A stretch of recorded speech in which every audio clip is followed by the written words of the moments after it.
thank you guys for coming in. Smaller group, we were just talking. We're just going to introduce ourselves. We can do like a quick little rundown of kind of our experiences from the business sector we're coming from, but we'll just gear this towards you guys. We'll just let you fire questions at us and make it more of a conversation.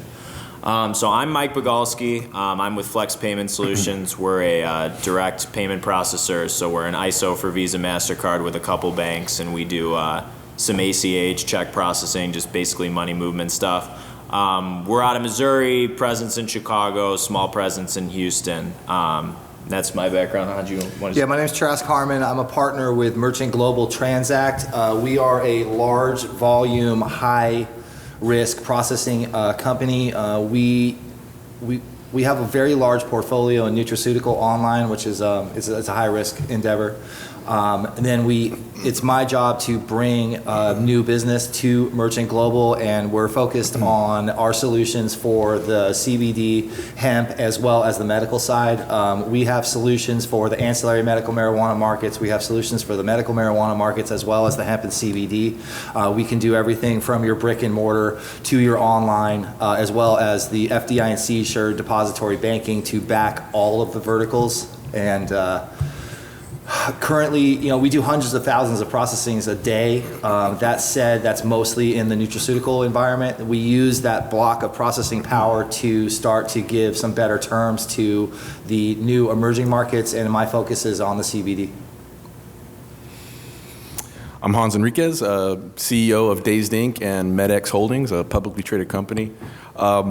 I've been in business for about 16 plus years in the smoke and vape. I have lots of experience in as far as being a small business and needing the solutions as far as merchant services. I've also become an agent, so I've worked with First Data, Evo. I've also been canceled by every single bank you could think of. I've been blacklisted by every single merchant service provider as well. So I've got lots of war stories, yeah, that's it. So my name is Paul Trow. I spent the first 35 years of my career in the video game industry. Started in the early 80s, worked on some big franchises like MechWarrior, Grand Theft Auto 1, 2, and 3, Lara Croft Tomb Raider series. Started two companies, Pulse Interactive in 03, sold that in 06. Started Replay in 08, sold that in 2013. Moved into cannabis 2 years ago just because interactive entertainment just got so big into sucking as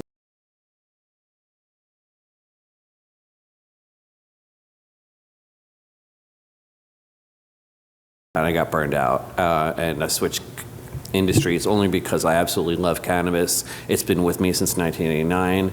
It has the power to heal so many things. It's a mini pharmacy, if you will. Have used Stripe on our B2C line for the last, between 2010 and 2013. Stripe is obviously not accepting any of us. And so I met these crazy bunch of hooligans over here, and am here to talk about how fucked up payment processing is. Oops, messed up. No, I think that's a fair way to put it. Yeah, it gets a little messy. It's been quite a bit messier in this space, I think, in recent years even than it is now.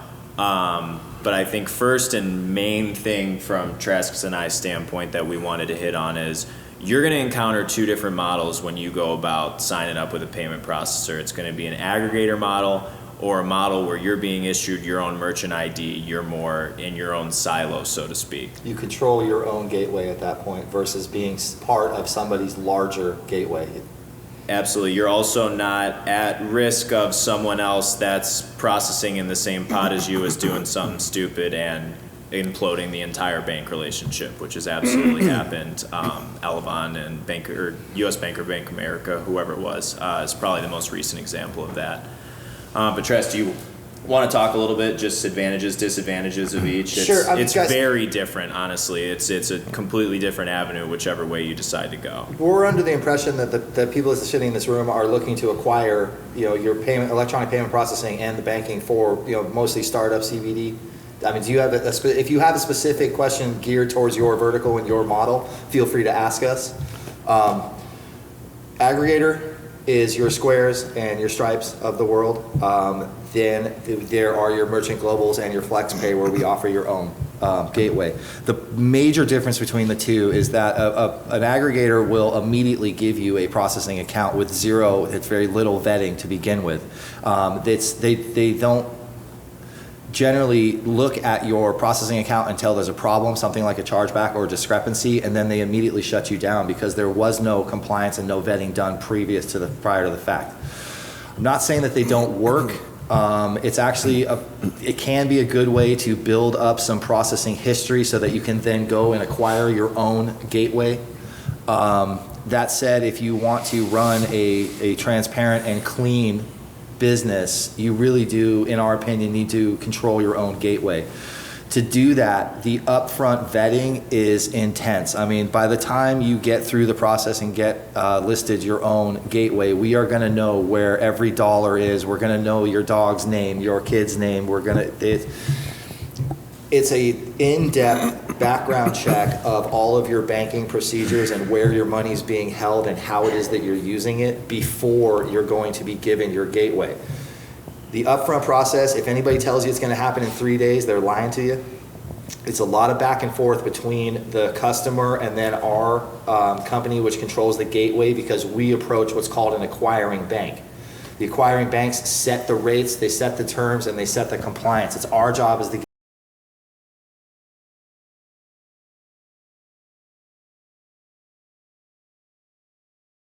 process, but if you want to stay stable and be able to get ahead of things like chargebacks and deal with them before the bank ever sees them, owning your own gateway is an absolute necessity. And Trask will only add 5 to 10% on top of that acquiring bank's fee, depending upon if you're on his good side or not. You should note the gateway providers do not control the points, the percentages, the reserves. All of that is handled by the acquiring bank. You have to understand that in the processing world, the acquiring bank acts very much like the casino's cash. You know, a casino has to have $1 worth of actual hard currency for every chip that's on the table. It's very much the same way. Like when you run your Visa or your Amex, it doesn't actually immediately take the money. It comes out of the acquiring bank's slush fund, and then the acquiring bank in the back end then goes and takes that money from whoever ran the card. They assume all of the risk, and they set what that risk is worth in terms of percentages and in terms of fees and whatnot on your account. It has very little to do with the actual. The gateway provider is really just a pipe that allows for secure information that has to do with payments and processing back and forth between the customer that swiped the card and the acquiring bank. Absolutely. No, I think that's a really good point to harp on, is it should be a process, and the group you're working with should be organized. It shouldn't seem like to you this is the first time they've spun up a CBD or hemp group. But you should have some back and forth. They should have questions. That means they're digging into stuff the way they should be when you're issuing someone their own merchant ID. And I think part of what comes with that, and I'll let Hans speak to this because he's experienced it a number of times, I'm sure, when you're working with a group like that, when you have problems down the line, you don't run into the damn ticket system. You will have a phone number to call. You will likely have a couple reps over there so you can get some immediate attention rather than a la one of the aggregators putting in a ticket and just waiting for one of their customer service call center reps to get back to you, which I'm sure within the contract, I haven't dug into it enough, but I'm sure they could take a couple days to do that, and they're not outside of the duties that they promised. So again, it's more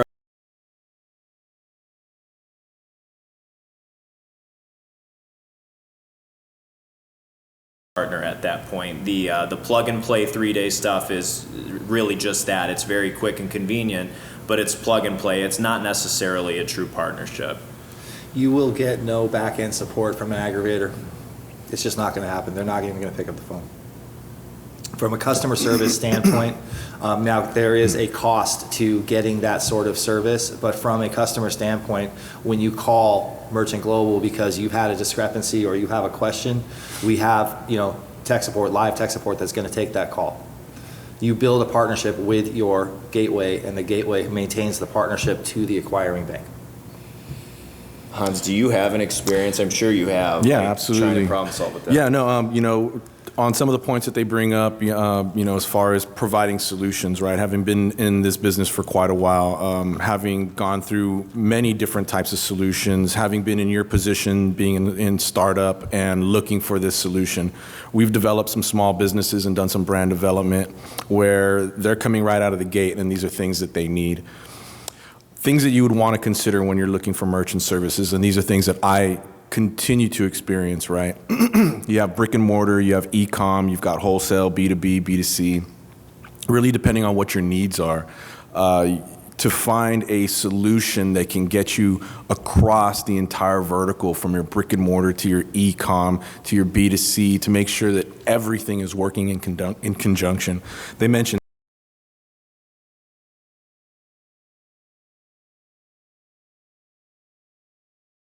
higher rate, to use their services, and you're going to be losing, more money by using some of these quick services. By having an MID, merchant service ID, it allows you to be more secure. But those application processes are brutal. I started applying for those 16 years ago. When he mentions that they're going to want the name of your dog, I'm just really not in the mood to have to go through this application process again. I mentioned that I've been blacklisted. I'm on the match list by Visa and MasterCard. PayPal has shut me down. So I've lost multiple Stripe accounts. When I got invited back to Stripe, they actually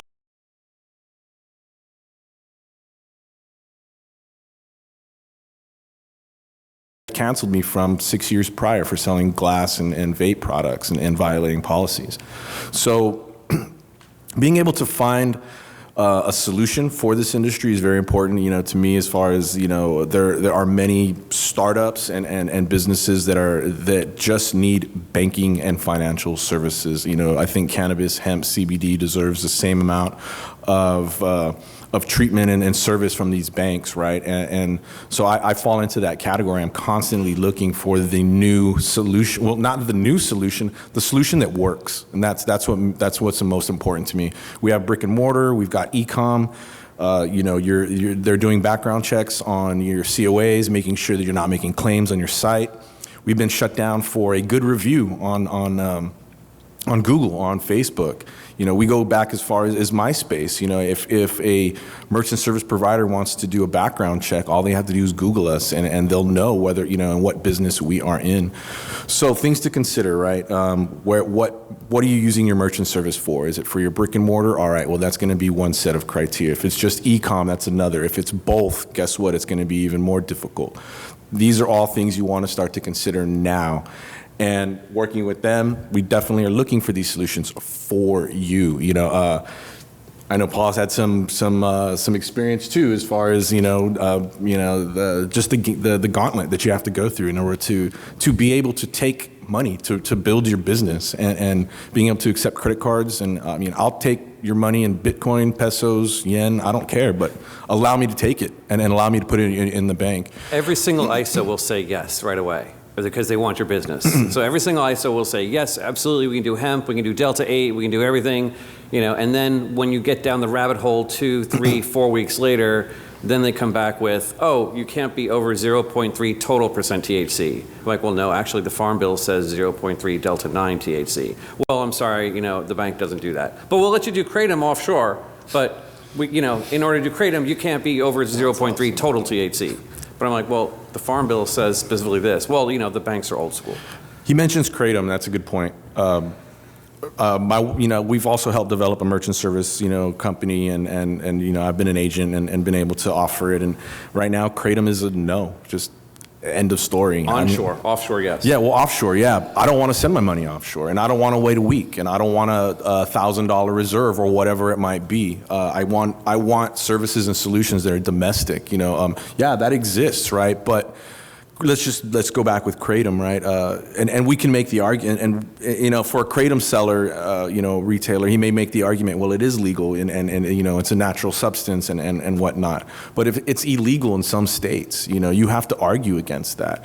And do you want your money offshore? And you lose control at some point. You're going to have to. There's going to be a balance. You're going to have to be playing this game on how quickly do you want your money and how much of it do you want. Yeah, I mean, I'm sure as I'm speaking, there's a bunch of points. How much can you afford to have held by the acquiring bank when And for you're how a long? startup? Like, Yeah. if you are expecting and you're running on a tight budget and you've got a shoestring, the banks could require for the first 180 days of that account that they're going to maintain and they're going to hold 30% of every transaction. And if you don't budget for that when you do your initial, you can get in real trouble.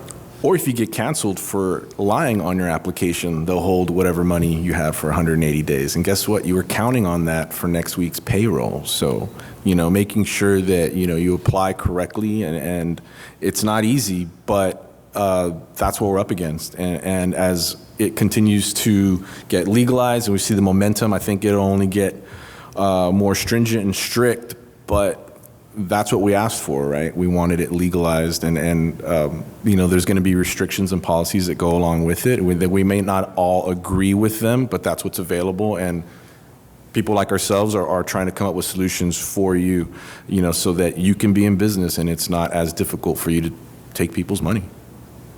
Absolutely. No, and I think it's a really good point. The transparency needs to go two ways. You guys need to there's enough partners in this space at this point that are legitimate. Be honest about what you're doing. There may be comments, you need to change this about your website, you need to remove this wording. That's our job to help walk you through, but we can't do that if we don't know what's going on. And in the same sweep, demand the same from the groups you're signing up with. How long have you worked with groups like us? How many do you have? Can we talk to any of them? Make them prove percentage it. of your portfolio is Absolutely. in the CB or in the vertical that you're in? So you want to we're- know that they have experience and they have. I mean, these guys should be able to tell you, yes, we're working with X group and we've been doing it with them for this long and this is how long and this is their chargeback ratio and they still have an account. If they're not willing to share that information with you and be transparent from the banking side, just hang up. Yeah, I mean, and to the percentage of the portfolio point, we were just laughing outside. Square last quarter, I think, made $1 billion in revenue off their Bitcoin client.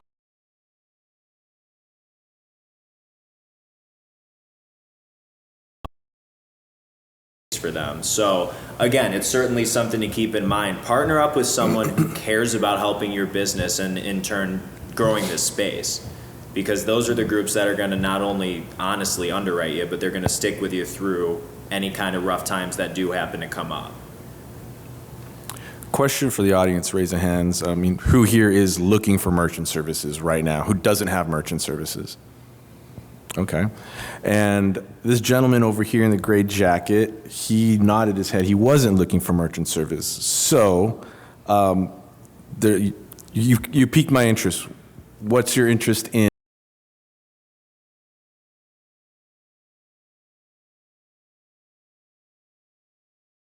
I'm interested in wire transfers, B2B. I'm not B2C at all, and international. What's your vertical? We are a middle person between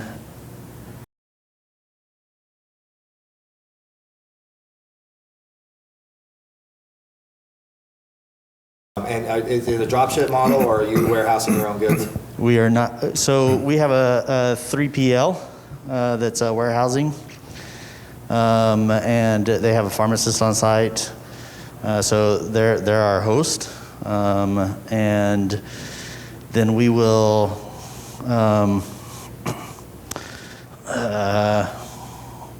So no, we don't own the warehouse. Understood. Have you have you acquired a business banking account through an FDIC insured bank for this particular corp? We have not yet. Okay. That's going to be your first guess. That's Your a bank. first Yeah, bet. that's definitely, I'm thinking, a Nothing banking. moves until you have a depository bank Right. account with your actual corp title on it. And if you like, we can ship out. And I mean, I'll give you that one for free. I'll point you in the right direction. Yeah, Yeah, you I'd may like to be chat able after. to just use afterwards. a bank that you get an account with for wires. The ACH someone traffic- like us we don't necessarily have to do something like that. When you separate credit card processing from the rest of the banking transfers, it greatly simplifies the process. And quite frankly, I'm sure we could point you to an FDIC-insured bank that would be more than happy to do that for you. Yeah. Where do you guys need to send funds internationally? Brazil. Okay. The problem with that is it runs into. Well, we're not, excuse me, we're not sending funds to Brazil. We're receiving funds from Brazil. So they would be wiring into an account? Oh yeah, you guys just need a bank account. Yeah, we could, I'm sure we both could get you a list just to start calling around for sure. Awesome. Okay, thanks. That's an easy fix. Yeah, so the point being is that every business is case by case, and that's a great, great example of it's not just clear cut. Everybody is looking for a different financial solution. You raised your hand and you said you were looking for merchant services. What business are you currently in, and what stage are you at? Well, we're here. Here's my partner. We're here for white labeling Okay. on CBD products. So I know we need a merchant and a bank. Have you guys secured a bank account yet for your company? They said that maybe I could get a bank that allows us to sell the CBD and have that kind of a business. Yeah, so Not any being bank. upfront with your bank, I think with any business, create that relationship. Go in there and talk with them and find a bank that will work with you and let them know who you are, what you're doing, and create that business relationship. That's step one, and then adding merchant service so that you can start taking cards and doing On the this stuff. coasts, there are a lot of small, more independent banks that are still FDIC insured that will have no problem taking your commerce. It's a little bit less obvious here in the South, but I do know of one small bank in Austin that will be, as long as your stuff's less than 0.3% total, and you're transparent about the products and you stay up and current on and let them know that when things are changing, like i.e. products requirements and the COAs are going to be really important, but I can direct you to a depository bank in Austin. Yeah. And I would just say, be ready if you need to get with the groups your white label and their products. Like, have at least a decent understanding of the COAs, kind of being able to talk someone like us through questions on the product line, because otherwise you guys are just going to do a bunch of back and forth. It's just going to elongate that process. Yeah, and I can tell you right now, if you want to start processing credit cards for those goods, and everybody that's 2 years from now, you're going to look back on this and say, that guy actually knew what he was talking about. Make sure that you have full panel testing on your products. That means heavy pesticides and metals. The entire industry is shifting. Like, we are having a difficult time getting and acquiring processing if we don't have perfect full panel COAs. Full compliance. And that falls on the manufacturers of the products, and the manufacturers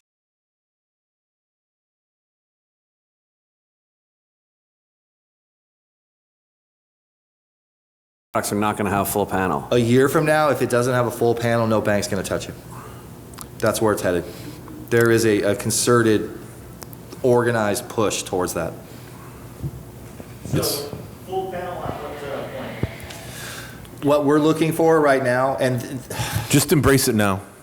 Just embrace it now, because it's going to happen. So I'm talking about in the process, because I'm talking, we're going to do testing and so on and so forth, but we're doing a full panel before extraction, and then after the extraction process and the bottling process. Do you have to do it at both the points? acquiring house is only going to care about the end Finished product COA. They don't care how you got there. They Okay. want the baby, not the labor pains. It's just the one that goes with the finished product. That finished product, full Yes, panel. heavy Perfect. metal, pesticide, total Delta 9, total Delta 8s. They're going to want to, 2 years from now, it's going to get even worse. We had to arrange our entire product line because of that full panel testing I requirement. ported Paul's new startup. I'm handling his processing. You guys had, 36 products on your website? Correct. And then I got a hold of it, and we're pushing him through with 2.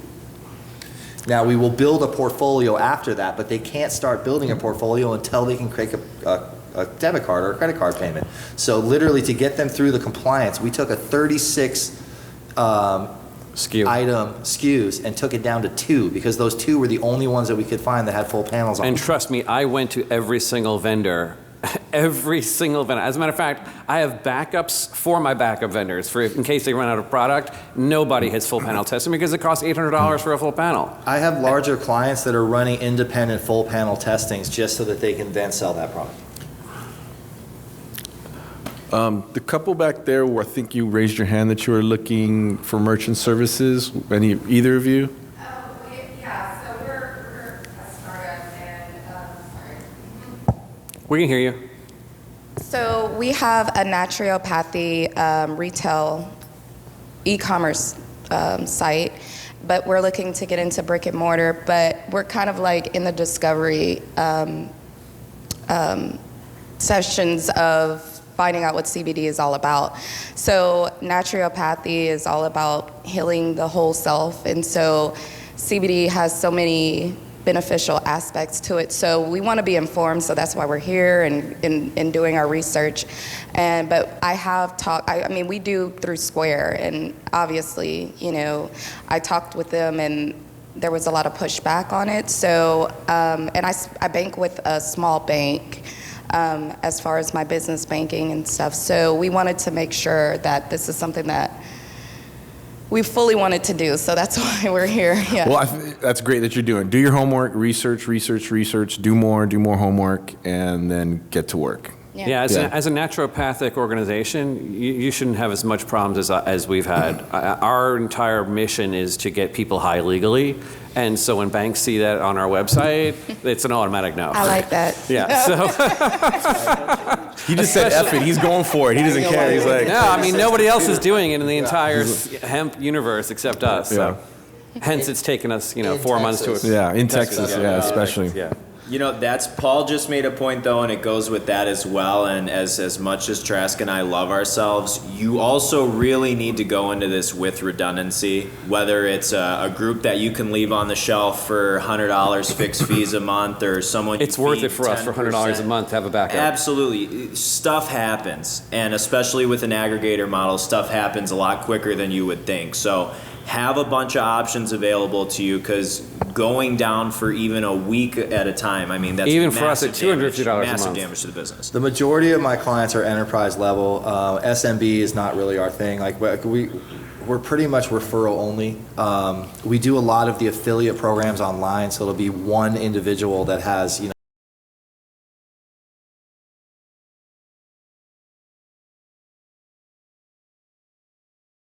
we have dormant backup processing accounts ready to go for them, and they're paying, it costs them somewhere between $300 and $500 a month to just have that account active but not actually processing. And when you start to get up into the scalability of it, it's a no-brainer. I mean, it's just an additional sunk cost into your business. It has to be accounted for, but it's also an absolute necessity, especially if you're on an aggregator. For us, we do B2C on an on-demand delivery model, and then we do B2B. We white label almost all of the Delta 8 gummies in Texas. So for our B2B side, it's all ACH and wire transfer. On the B2C side, it's all credit card transactions. We can't have the B2C side go down, so we have to have a backup solution. So I don't care if I'm spending $500 a month just to have Trask, sitting waiting there saying, okay, let's switch on the solution. For me, $500 a month is worth my, $100,000 a month business. I want to change direction, talk a little bit about chargebacks and why you would actually get canceled and reasons why. You mentioned compliance, right? And I was, me and my wife, we work with merchant services, and we were having a conversation, about compliance and making claims and reasons why you can get canceled, right? And how these claims can even lead to chargebacks.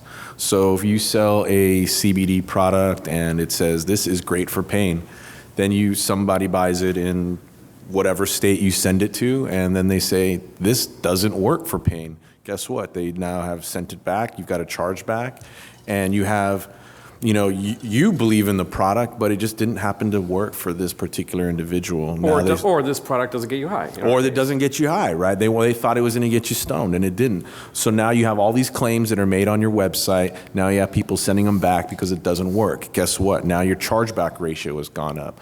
And if you have a high chargeback ratio to the actual volume of product that you're selling, guess what? You're going to get canceled. You're going to get shut down. You're already in high risk. This is an excellent place to one of the major differences between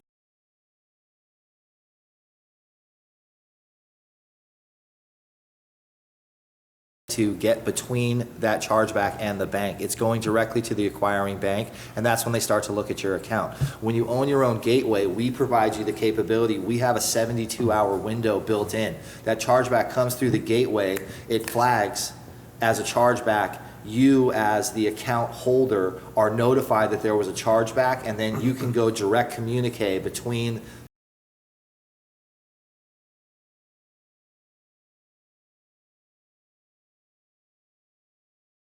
we recommend that you just give them their money back. I mean, if it's $100 and it's a product that costs you $22 to make, we strongly recommend that you just give them their money back. There are things that people try to, you know, get that product back and send them another one.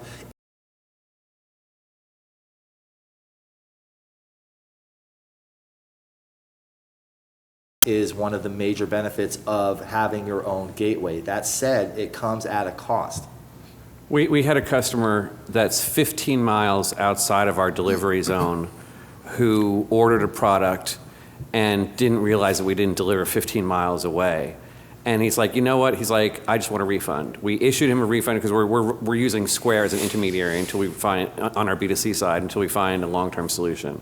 So we issued his refund. The next day came, he's like, hey, I didn't get my refund back. You know, I'm just going to call my bank and do a chargeback. I was like, whoa, whoa, whoa. I'm like, I'll tell you what. I will personally deliver, you know, this product to you 15 miles away. The guy got the products. It was gummies and a vape cartridge. The next day he came back. He's like, the products didn't get me high. He's like, and I didn't get my refund. And I was like, we'll tell you what, you know, let's get you a new slate of products. Everything will be on us. And if you don't get your money back in 7 days, we will personally bring cash out to you. That's just to avoid a chargeback. I don't want that chargeback on Square, because once Square sees what I'm doing, I'm going to be shut down and I'll be dead in the water waiting for one of these two guys to get me up and running. And they usually take your money first and ask questions later. So, you know, and I've tried, you know, there's a thing, like a couple of things with e-commerce, right? And this is what we've had to do on some of our e-commerce sites to reduce fraudulent charges and reduce the amount of chargebacks. So making sure that billing and shipping match, you know, making sure there's an adult signature. We've sent out, you know, it's, you know, and at those times they hurt, man. You know, there's a few $1,000s of, you know, of product that you send out, and you think you got a really good sale that day, and you know, 2 days later, it's a chargeback. You've already shipped it out because you're trying to be on top of it and have, you know, timely shipping, making sure you've made sure that it was an adult signature, everything matched, and it still was a chargeback, and you end up losing all of that. And so, and some of the customers will say, well, I don't want an adult signature. I'm like, well, then you're not getting your product. Or, you know, hey, the billing and I can't run my card because I'm using this card, but I'm trying to ship it to California. And I'm like, well, and then they'll come with, they'll send you an email and, you know, give you this long story that they're trying to ship it to their grandma or their son or something like that. And so these are things that you want to take into consideration, especially for e-com, and just reduce.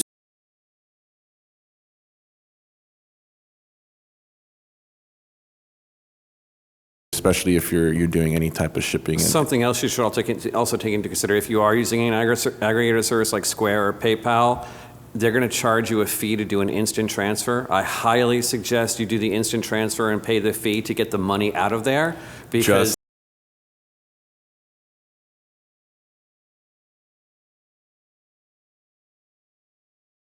for 14 days or 7 days or whatever it is, if you get canceled in the meantime, you're going to lose all that money. Yeah. So we as soon as it gets to a certain threshold, we do the instant transfer, and we'd rather pay the fee instead of losing. You know, so with that being said, about fees, right? And I may be wrong, right? But it's on an average, high risk.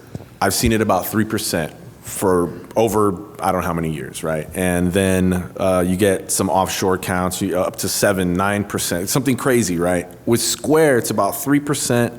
Then with that additional 1.5, you're ended up giving about 4.5%, close to 5% at the end of the day.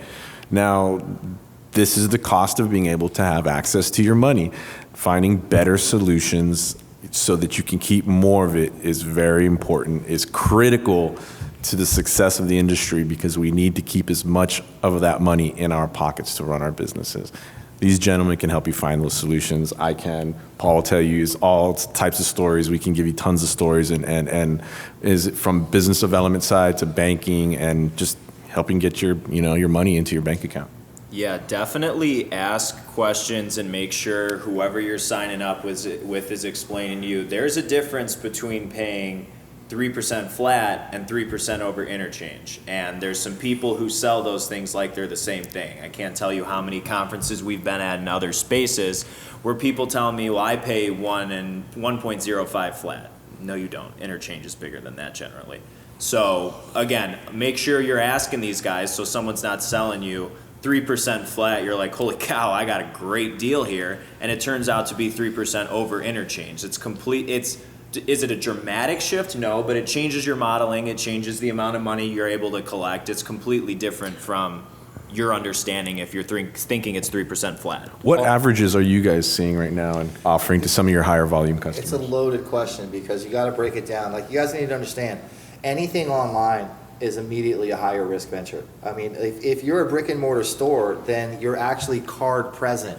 Face-to-face transaction. The card is actually It's being swiped. in play. In e-commerce, higher risk, you never know who's on the other side, and That's exactly right. It's a card not present transaction, and that immediately bumps the risk. And I'm not just talking about the CBD verticals. I'm talking about everything online is technically considered high risk simply because the card is not present. Yeah, our costs for you guys or for a bar or a restaurant, if the card's not present, our costs automatically start at a higher level than That's correct. the card The interchange swipe. rate is actually even higher too. And for people you don't know, the interchange rate is the rates that Visa, MasterCard, and the big dogs that have the pipelines charge just for using the backbone to do the gateway transaction. Those are basically, we as the gateway provider have to pay Visa to drive your It's like a transaction toll. across the bridge to get it into the bank account. That's why everybody should be taking Bitcoin. Those interchange rates are set by the guys that actually control the market, and then it's our job to find a percentage on top of that to facilitate that transfer. And it's very difficult to put a number on it because I have to know exactly what your products are, exactly what your volume is, and how it is that you sell that product. A lot of it comes down to your marketing technique, whether or not you have this broad open range where you're just offering it to everybody. Well, you know what, from our standpoint on a banking, that's really risky. Versus something like Paul's model where they go out and they get to know their customers, like they hunt their particular customer, that develops a relationship with that customer, therefore drops the risk. We are almost certain that Paul's customers are not going to return their products because it's been this, I met and I shook that guy's hand and I'm going to be a repeat business and I'm going to continue to buy that product. That is a substantially lower risk than it is for you just broadcasting out over Facebook, hey, I'm selling CBD. To give at least a number to it, because I agree completely with the sentiment. The bank's going to look at the history of the company, the volume, all that, and then give us kind of our range we can play ball in. But if you're, They're also going to check your credit as well. but I can say, and I know we're not stepping on toes here. If you're getting someone saying 6-7%, it's either offshore or they're taking advantage of you. Again, at this point, this thing is developed enough where it's not just easy, merchant commerce e-processing, but the risk is not like a double markup like it used to be. E-commerce, honestly, figure, unless you're a Charlotte's Web and you're doing $1 million a month in processing, you guys are looking at somewhere between 4.125 and 5.215. just don't ever tell us 7%. We'll rip our eyes out. We're like, 7% At this point, you're talking. There's no justification There's for no it. justification for 7%. Yeah. Unless you're going offshore. We do this on volume, and we Yeah, pleasantly compete, but we are doing it by bringing up the volume. And you're hovering, guys, just plan for 5%. I'll say it. I'll put my name on it. Yeah, I think you can model off that. It's really safe. And then to that point, you start to build, $500,000, $1 million. If you're working directly with a bank, they should be able to rework fee schedule stuff for you. We like to keep the volume in-house. We don't want you to spread it out. So take advantage of that as you start to build and get yourself a better rate as you move through. And also add a rolling reserve to your financial model as well. Does everybody understand what we mean by rolling reserve? You might want to go into it anyway. When you sign up with an account, there is what's called a rolling reserve. That means that the bank can withhold X percentage of that transaction. Square's second iteration of their beta program on a startup, you're looking at 30%. So every dollar that you run on their beta program, they can withhold 30 cents. And their rolling reserve term period is, I think, 180 days right now. I was gonna say it's at least 120. It's Okay, three, so three figure digits, somewhere yeah. between 120 to 180 days. What happens is for that day one, that 30 cents they held, the second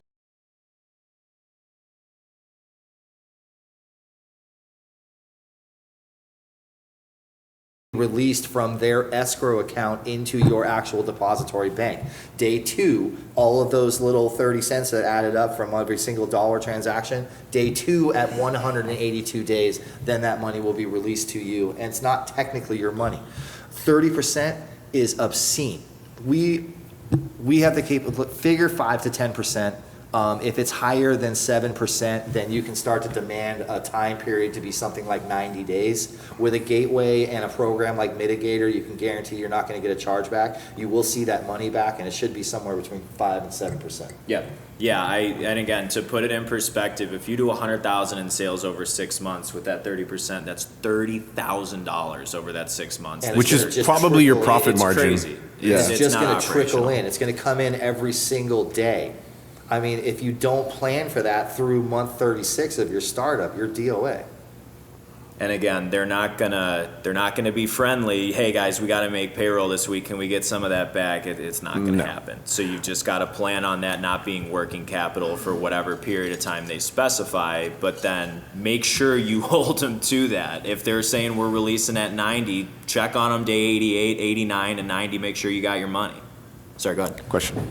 Can you talk a little bit about your experience with businesses who have no product or interest in CBD, Fulfillment model. hemp, marijuana, but they're providing a service to businesses who are in this industry and how they've been affected and We how classify them their as banking is ancillary effective? medical companies. Companies that are in the cannabis space, and that includes hemp and CBD, but never actually touch the plant. That is considered an ancillary, and that's a separate vertical. It gets a little bit complicated because from the bank's standpoint, they have a clause called know your customer's customer. If let's say you make LED lighting panels for cultivation, all right? All you guys do is make little diodes and put them in boxes and sell them with a power plant. The person that purchases that is the cultivation space. Because he then sells that product to somebody that touches the plant, your buyer's buyer classifies you as high risk. Because 2 steps away from anything that your business touches, if it gets down to the actual plant where somebody puts their hand on it, you are still an ancillary company and you are high risk. But if you're specifically consulting as a service, is that what you're getting at? There is a difference between selling hard goods and selling services. Consultants, we process payments, no problem. That's really easy. Yeah, that's all lowest. we're doing is we're handing out fluff. We're handing out information. Like we might facilitate something for you, but we never actually put a good into play. That's a substantially easier model to acquire processing and banking for. Instead of consulting, what about a service? We just signed up, so our banks right now don't do over 0.3 THC, so we're not in the cannabis, record, medical marijuana spaces. We just signed up a group that does tutorials on how to grow. So like a video series, they sell them online or whatever. Our bank will take that, whereas they don't necessarily do marijuana, so people taking that video and growing, we couldn't process for them.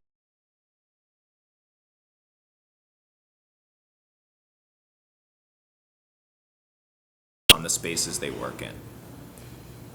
Or like web design or marketing or plumbing or electrical work Or wholesale. or wholesale. Yeah, Or brokering. It could be just supplies for a smoke shop, a CBD store, or you could be providing paper. That's my favorite business because I can do that all day. You're just shuffling paper and collecting a fee. Yeah. Given Anything your in model- particular or specific that you were looking into? Sound like general Nothing you're general gonna share. ideas around services. So on ancillary partners, have you seen banks treat them differently if there's certain degrees of separation? If your buyer's buyer touches the plant in any capacity, you are an ancillary, and there's a vertical that defines it. If your customer, anywhere in that custody chain actually touches the plant, you are an ancillary company. It doesn't matter whether or not you're harboring a good or a service. That's how the bank looks at it. 2 degrees of separation from actual touching of plant, you're in the cannabis space. 4 degrees. No, just past Yeah, 2. you're probably going to pay a bit of a premium, but yeah, you probably have a way in at that point, for sure. Let me put it this way, though. If, let's say you're also offering these services to non-cannabis, and your main source of income comes from non-cannabis clients. When you are working with your bank, this is something you want to discuss, that 80% of your clients are non-cannabis related, and possibly the other, and it might be less risk. That's an excellent point. Yeah. We can make exceptions if your entire portfolio is not centered around the CBD or the hemp products. If you are a consulting firm and you have a service that crosses verticals, if the minority of your percentage is in the CBD space, I can piggyback that low risk processing to mitigate some of the risk and knock down your overall price point. And I think that's where some of the best opportunity is where you can offer the services outside of cannabis and you can offer the services inside of cannabis, because that will also reduce your risk just being in business, and you're able to kind of spread that out a little bit. So yeah, if you're a plumber and you do commercial plumbing, but you happen to start setting up greenhouses and irrigation systems, that's good stuff. That's yeah. an excellent point, also. Yeah, that comes from somebody that's just gotten hammered by the system.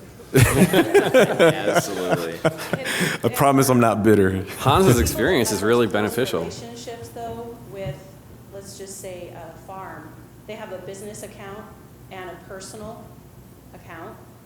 Are you seeing both of those accounts get shut down? No. Okay. No. I got my business accounts shut down.